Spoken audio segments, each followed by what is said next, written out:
ਇਹ ਬਾਜੀ ਨਾਲ ਕਿਹਨੇ ਕੋਈ ਤੁਸੀਂ ਇਹ ਬਾਜੀ ਦੀ ਐਪਲੀਕੇਸ਼ਨ एप्लीकेशन ये मैंने जैसा मतलब मेरे पास हाँ जी जी नहीं मुझे जुमे की है जुमे की आधे आप कर रहे हो आप आते हो लेके जाएंगे ना असल भाई आप बहुत लेट है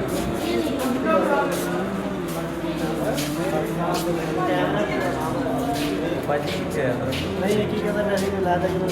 ਹਾਂਜੀ ਸਿਕਿਉਰਿਟੀ ਗਾਰਡ ਮੈਨੂੰ ਇਹਨੇ ਗੱਲ ਕੀਤੀ ਰਸਤੇ 'ਚ ਮੈਂ ਪਕੜ ਕੇ ਲਿਆਂਦਾ ਨਾ ਮੈਨੂੰ ਕਹਿੰਦਾ ਬਾਬਾ ਜੀ ਜਿੰਨਾ ਕੁ ਮੁਤਾਲਬਾ ਤੁਹਾਡਾ ਹੈ ਮੈਂ ਤੁਹਾਨੂੰ ਮੰਗਵਾ ਕੇ ਦੇ ਦੇਣਾ ਵੀ ਮੈਨੂੰ ਇੱਥੇ ਮੁੱਕ ਮੁਤਾਲਬਾ कितने का आया तेरा मुतमना करने अपने पूरे किधर आप अगला एक मिनट वो चेट एक चीज बड़ी ਉਹ ਨਹੀਂ ਮਾਇਦਾ ये नहीं किधर जाएगा ਇਹ ਨਾਲ ਦੀ ਮਾਈਆਂ ਬਰਾਮਦ ਕਰਾ ਦੇਵੇ ਨਾ ਫਿਰ ਅੱਛਾ ਦਾਦਾ ਜੀ ਬਾਜੀ ਚੈੱਕ ਕਰਨੇ ਕੋਈ ਨਹੀਂ ਹੈਗਾ ਮੇਰੀ ਗੱਲ